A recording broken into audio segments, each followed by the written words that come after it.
Sir ఇన్నాళ్ళు software ఇండస్ట్రీలోనే recommendations లేవనుకున్నాను, కానీ చివరికి ఎక్కడ కూడా రికమెండేషన్లు రిఫరెన్స్లు బ్యాక్ డోర్లు తెరిచేశాయి.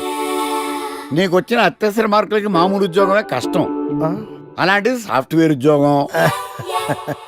సరే, ఫార్మల్గా నేను కొన్ని క్వశ్చన్స్ అడుగుతాను. అడగండి సార్. విండోస్ గురించి నీకేమన్నా తెలుసా? ఈ సాఫ్ట్వేర్ అవినాష్కి తెలియకపోవడమా? భలేవారు సార్. విండోస్ గురించి తెలియని వారు ఎవరుంటారు సార్? ఓన్లీ విండోస్ ఏం కర్మ సార్, నాకు గేట్స్, డోర్స్, బాల్కనీస్, కర్టెన్స్ గురించి కూడా తెలుసు సార్. So funny. విండోస్ అంటే గేట్లు డోర్లు కాదు, అదొక operating system. Oh I see.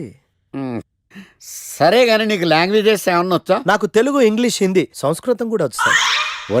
ఒరే కంప్యూటర్ పరిభాషలో లాంగ్వేజెస్ అంటే తెలుగు, హిందీ, ఇంగ్లీష్ కాదురా. C++, Java. కర్మ.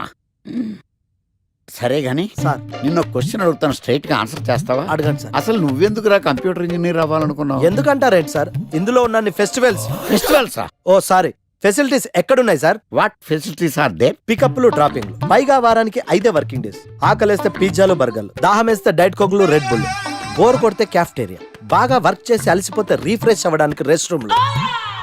ఎప్పుడు ఫ్యాషన్ షోనా అన్నట్టు మోడర్న్ డ్రెస్ లో బోల్డ్ అంత మంది అమ్మాయిలు.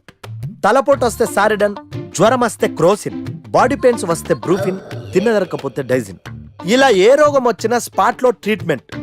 ఇవి కాకుండా ఎవ్రీ ఇయర్ ఇంక్రిమెంట్లు, ఫారిన్ టూర్లు, ప్రాజెక్ట్ ఓకే అయితే పార్టీలు. ఇన్నున్నాయా? ఇంకా ఉన్నాయి సార్. టీమ్ మీట్లు, టీమ్ లంచ్లు, ఆన్ సైట్లు, షిఫ్ట్ అలవెన్స్లు, వీకెండ్ పార్టీలు, birthday celebrations, every year team outings, సొసైటీలో గొప్ప పేరు, పెళ్లి చేసుకుంటే లక్షల కట్నం, ఒకవేళ సడన్ గా యాక్సిడెంట్ లో పోతే 40 లక్షల ఇన్సూరెన్స్, పెద్దగా ఎంక్వైరీ లేకుండా home loans, bike loans, car loans, credit కార్డులు, డెబిట్ కార్డులు. ఎలా చూసుకున్న సాఫ్ట్వేర్ ఇండస్ట్రీలో ఉన్న ఫెసిలిటీస్ ఎందులో ఉన్నాయి సార్ చెప్పండి. సార్ నీ రీసెర్చ్ కో దండం రా బాబు. ఈ కాన్సన్ట్రేషన్ చదువు మీద పెట్టుంటే ఎవరి రికమెండేషన్ లేకుండా బిల్ గేట్స్ అంత తోడు అయ్యి ఉండేవాడు. You are selected sir. Thank you sir.